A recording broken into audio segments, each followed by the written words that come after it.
உடைந்த இதயத்தின் வலிகளையும் வேதனைகளையும் சமாளிக்க முடியாத போதுதான் சில நேரங்களில் நீங்கள் மரணத்தை விரும்புகிறீர்கள்.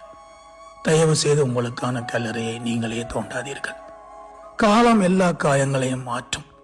யார் உங்களை விட்டு விலகி போனாலும் எதிர்காலம் ஒருபோதும் உங்களை விட்டு பிரிந்து எங்கும் செல்லாது. உங்களை நேசிக்கும் போது எல்லா விதமான வாக்குறுதிகளையும் கொடுத்திருப்பார்கள்.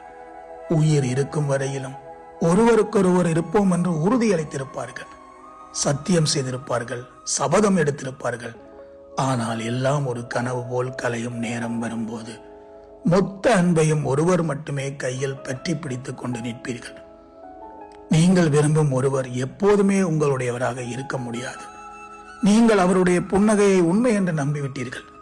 அவருடைய அரவணைப்புக்கு நீங்கள் மெய்மறந்து போய்விட்டீர்கள். ஆனால் அவர் அதிலிருந்து வெளியேறிய பிறகும் நீங்கள் தெளிவடையாமல் அந்த மயக்கத்திலேயே இருக்கிறீர்கள். உங்களை உண்மையாக நேசிப்பவர் விளையாட்டாக கூட உங்களை அளவிட மாட்டார். தகுதி இல்லாத நேசத்துக்காக தயவு செய்து கண்ணீரை செலவு செய்யாதீர்கள். இதுவரை காலமும் நீங்கள் ஆழ்கடலுக்குள் தான் மிதந்து கொண்டே இருந்தீர்கள். எப்படி ஒரு அலையினால் உங்களை மூழ்கடித்து விட முடியும்? நேசியுங்கள். உங்களை நேசிக்கும் நபரை நேசியுங்கள். முதலில் அது உண்மையா என்று தெரிந்து கொண்டு நேசியுங்கள்.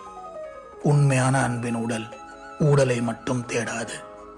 உண்மையான அன்பின் ஆன்மா ஒருபோதும் உடலுடன் அழிந்தும் போகாது.